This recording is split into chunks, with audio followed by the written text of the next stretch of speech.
Nigeria secures $500 million World Bank loan to boost economic resilience. NTA recovers a 4.85 billion US dollars, equivalent to 9.33 trillion naira from oil and gas companies. Oil prices ease despite Trump warning of possible tariffs on Russian buyers. Japan's Nikkei slumps over 3% as fresh Trump tariffs due this week keep investors jittery. And on the program, we will be focusing on the new era for Nigeria's capital market, unlocking economic growth. And we have in the studio the Director General of the SEC, Dr. Emomotimi Agama. He will be joining us later in the conversation. The program is Business Express, reaching you from Abuja, Nigeria's capital. I am Benny Adams, your guide.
Well, it's still Salah celebrations, but business continues. And we'll start by telling you that in a bid to tackle pressing economic challenges, Nigeria has secured a $500 million loan from the World Bank to support its community action for resilience and economic stimulus program. The approval is expected to provide critical relief to vulnerable households and small businesses grappling with inflation, food security, and economic instability. The initiative is said to be focused mainly on grassroots level interventions and is also targeted at strengthening community resilience by delivering targeted grant and livelihood support to low-income families and firms. It also seeks to improve food security and create economic opportunities for populations most affected by recent economic disruptions. According to the World Bank, the program represents a significant step towards addressing systemic vulnerabilities in Nigeria's economy by channeling resources directly to the underserved communities. The project should also alleviate the burden of rising living costs while fostering sustainable growth. Now, amid government's search for extra revenue sources to fund budgets, the Nigeria Extractive Industries Transparency Initiative, NTA, has announced the recovery of $4.85 billion from unpaid liabilities owed the federal government by the oil and gas companies. Briefing the media in Abuja, the Executive Secretary of NTA, Dr. Oji Ogbonnaya says the recovery is part of the total $8.26 billion US dollars identified in NTA's 2021 oil and gas audit report. Despite this progress, Oji noted that unresolved financial liabilities remain a major concern, with $6.175 billion US dollars and 66.378 billion naira in liabilities disclosed in the 2023 industry reports. He says if converted to naira, the liabilities would amount to 9.33 trillion naira, exceeding the federal government's total budget for health, education, agriculture, and food security, and that the liabilities could cover approximately 72% of the federal government's budget deficit for 2025. To this end, NTA is urging relevant government agencies, including the Federal Inland Revenue Service and the Nigerian Upstream Petroleum Regulatory Commission, to take stronger enforcement actions against defaulters and adopt more stringent measures to prevent future revenue leakages. NITA recognizes the urgent need for transparency in these transactions to protect national interests, national assets, host community concerns, address host community concerns, and sustain revenue flows. Aji adds that while the push is on, challenges of institutional constraints, funding limitations, and resistance to change are visible. Hence, the need for collective support from stakeholders to ensure that Nigeria's oil, gas, and mining revenues are managed prudently for the benefit of all citizens. The job to be done cannot be done by NTA alone. We need the industry, we need government, we need the civil society, and we need the media to forge ahead. So observing governance issues that are either not done or being done or ignored in the sector, NTA cannot be held completely liable. We are all in this together. In addition to its recovery efforts, NTA plans to broaden its industry-wide reports to include dedicated sections on divestment, forward sales of oil and gas assets, and environmental remediation. This move, he says, aims to strengthen transparency and accountability in the extractive sector. Former President of the Chartered Institute of Bankers of Nigeria, Okechukwu Onegu, has called on the Securities and Exchange Commission to reduce the financial burden on capital markets operators, highlighting the growing challenges in Nigeria's financial sector. Onegu stressed that excessive charges are forcing many CMOs to shut down, ultimately impacting the country's capital market ecosystem. The appeal follows the recent enactment of the Investment and Securities Act 2025, signed into law by President Bola Ahmed Tinubu. The new legislation replaces the Investment and Securities Act No. 29 of 2007 and aims to bolster the legal framework governing Nigeria's capital markets, designed to enhance investor protection and market transparency.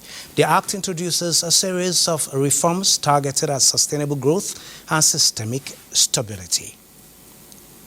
And now, still talking about the Act, in the groundbreaking move, President Ahmed Bola Tinubu has signed the Investment and Securities Bill 2025 into law, revolutionizing Nigeria's capital market regulation. And this landmark legislation is expected to bolster investor confidence, enhance market integrity, and drive sustainable economic growth. To delve into the specifics of the new law and its potential impact on Nigeria's economy, we have in the studio the Director General of the Securities and Exchange Commission, Dr. Momotimi Agama. Dr. Agama, you're welcome to Business Express. Thank you very much for having me. Great. Doctor, I'll start by saying congratulations on the presidential assent of the ISA 2025. I will say it's been a long time coming, and I believe this will further embolden your efforts at ensuring a more investor-friendly capital market. Now, can you share with us the significance of this new law? Thank you, Benny, for having me at the NTA studios this afternoon.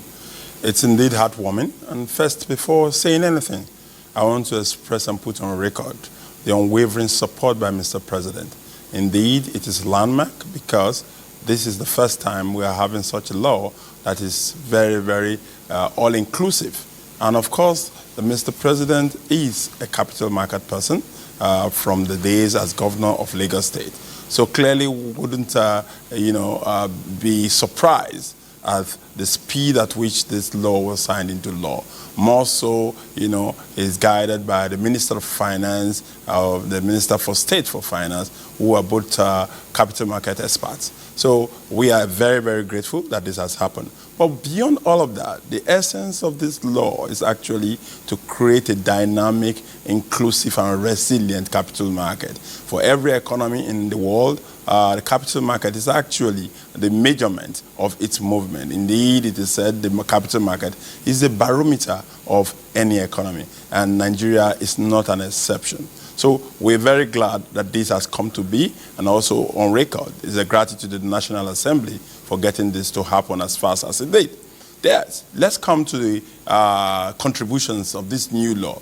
This new law is revolutionary in all respects because it provides the SEC the opportunity of retaining its signatory A status with the International Organization of Securities Commission, IOSCO.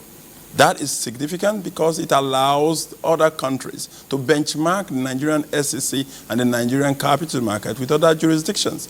What will that do? That will drive investment into Nigeria. That will drive friendly, investors into Nigeria, and also expand our capital market reach. So for us, at the SEC and for us as Nigerians, it is a welcome development that I've been able to get this signed into law, because certainly it shows how serious we are in moving the capital market forward and indeed moving the Nigerian economy. Okay, Doctor, can you speak to some of the key highlights of this act and how they can possibly impact on the market and by extension the Nigerian economy, particularly at this time? Yes, there's so much. Like I said earlier on, the law is a very, very inclusive law with strong potentials for growth for the Nigerian capital market. But what are the key highlights, like you asked? The key highlights range from being signatory A members to increasing the opportunities available for raising capital in the Nigerian capital market. We've also gone further by also including the regulation of online forex, for which a lot of Nigerians are involved in. We also significantly introduced legislations that speaks to digital assets regulation in Nigeria. This is huge because the Nigerian population, the youths that are involved in this space are many. So providing clarity and providing legal framework and background to this is very, very essential for our growth. Beyond all of that, we also have the LEI being introduced into the Nigerian law, which speaks to, derivatives and derivatives transactions. This is also very, very huge. The commodities ecosystem is well featured in this law, being able to provide regulation regarding the commodities ecosystem from the spot market onto the derivative market and the secondary market. We have also been able to remove, by this law, restrictions by states and local governments in their ability to raise capital and bring development to their states and, of course, municipal areas. So this, for us, is very, very important. Also, this law has been able to introduce some very stern measures regarding Ponzi schemes in Nigeria. We recognize that a lot of Nigerians have fallen prey to these Ponzi schemes, and the reason why that is the case is because there were no sanctions, enough to debar them from doing this. So clearly, what this Act has done is to introduce 10 measures for Ponzi scheme operators and intending Ponzi scheme operators not to be able to do this again against the wish and will of Nigerians. Protecting the investors in Nigeria is a cardinal responsibility of the SEC, and this law has provided the SEC with stronger powers to be able to do that. This law has also been able to provide the SEC the powers to be able to search phones and get phone records for people who are interested in dealing with Nigerians or interested in duping Nigerians. We are able to get this records and quickly provide enforcement actions for the people that are involved. So for us, it is limitless. We think the provisions of this law are so huge and very, very fundamental in creating a dynamic, resilient, and strong capital market that will help in the development of this economy and, of course, will help in facilitating Mr. President's agenda of a $1 trillion economy. Okay, talking about the $1 trillion economy and the market's capacity and capability to actually raise capital, long-term capital, particularly for execution, implementation of budget cycles, particularly for the federal government. Many have said, okay, capital market is a place to go. But some people in the government side are saying, well, the capital market is not strong enough in terms of capitalization to provide all of those funding needs, particularly capital projects. Can you speak to us on some of these things and the work the market is doing, particularly in the ongoing bank's recapitalization? Well, thank you again for providing us the opportunity to at least guide Nigerians. Nigerian capital market is one of the strongest you can think about. Look at our ROI, the return on investment in the last year. It is significant, one of the best in the world. But beyond all of that, the taste of the pudding is in its eating. When you look at what we had done, or the market has done, achieved during the bank recapitalization, which is still ongoing, you can also speak to the phenomenality of that, of what has actually happened.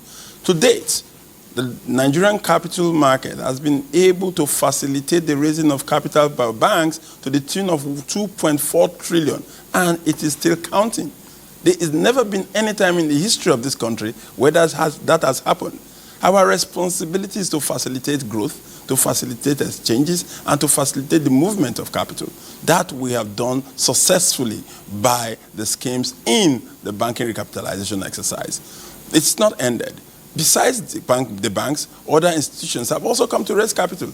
The governments are also raising capital. And, to speak to that clearly, the Ministry of Finance Incorporated recently raised 250 billion naira for housing, facilitation in Nigeria. It has never happened before, but it has happened in this time. It has happened under the regime of President Bola Ahmed Tinubu to tell you that the capital market is resilient, and that resilience is showing. We have the capacity, we have the depth, and it is showing in the activities that are happening in the capital market. To speak to market capitalization, yes. We have moved from, what it was to over 65 trillion naira.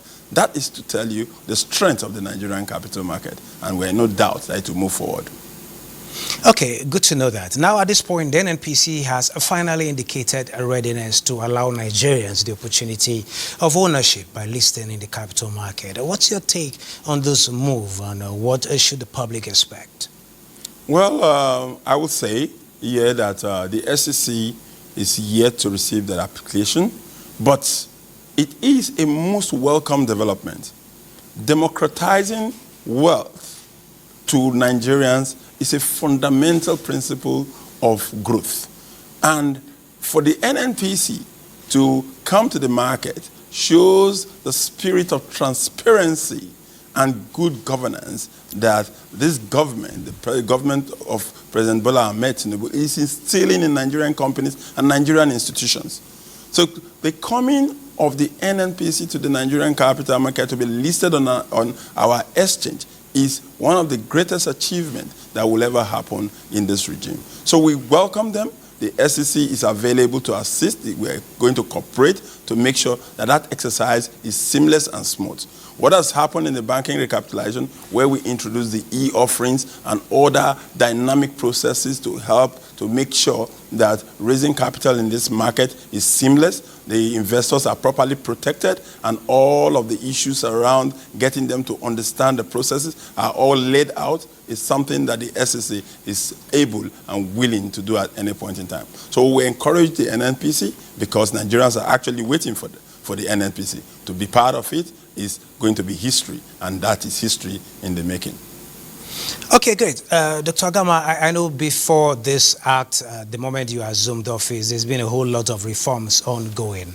Now, can you tell us the SEC's plans to ensure a seamless transition into the new regulatory framework, or is it just a continuation of what you've been doing before now, particularly in the crypto space? Well, the truth about it is that we had started before now, and we have gotten the nod of the president to do what we have done. We introduced what we call the ROI, which is the regulatory incubation, and the ARIP, accelerated regulatory incubation. Those are processes for which we onboard, companies that are in the digital space. And the law that has just been passed significantly has introduced in clear terms the regulatory powers of the SEC on the digital space. That is critical. Why is that critical? Also, the introduction of that part of the provision of the law has given us a booster to our exit from the FATF grey list. So this law is huge in terms of its effect and its contribution to national economic development, national economic emancipation, and, of course, to bringing Nigeria to the front light of digital regulation. So for us at the SEC, we believe that it is time. It is time for us to take advantage of the opportunities that have been created by this government in making sure that the capital market is a great place to be and a great place to invest. And so we invite everyone that is interested in democratizing wealth and growing wealth to be part of the capital market. Thank you very much, Dr. Omomotimi Agama, for sharing your thoughts with us at this particular point in time. I think this is heartwarming, particularly for some of us who still aspire to increase our volume of stocks in the Nigerian capital market. Now, Over to you, Olenka Ojo, for a summary on how stocks fared in the last week. Can you give us an update, please? The NGX All-Share Index and market capitalization appreciated by 0.66% to close the week at 105,660.64 basis points and 66.257 trillion naira. A total turnover of 7.521 billion shares worth 398.949 billion naira in 61,312 deals were traded by investors on the floor of the exchange. The industrial goods led the activity chart with 4.923 billion shares valued at 331.999 billion naira in 2,969 deals. The financial services industry followed with 2.092 billion shares worth 31.744 billion naira in 32,421 deals, while the third place was the services industry with a turnover of 198.775 million shares worth 788.669 million naira in 3,450 deals. Trading in the top three equities were Lafarge Africa plc, Sovereign Trust Insurance plc, and Curtis plc, and accounted for 5.546 billion shares worth 332.381 billion naira in 1,300 deals. A total of 35,245 units of ETPs valued at 5.872 million naira were traded in 64 deals. For bonds, a total of 51,072 units valued at 47.530 million naira were traded in 43 deals. On summary of price changes, 43 equities appreciated in price during the week, 36 equities depreciated in price, while 71 equities remained unchanged. Olenka Ojo for Business Express.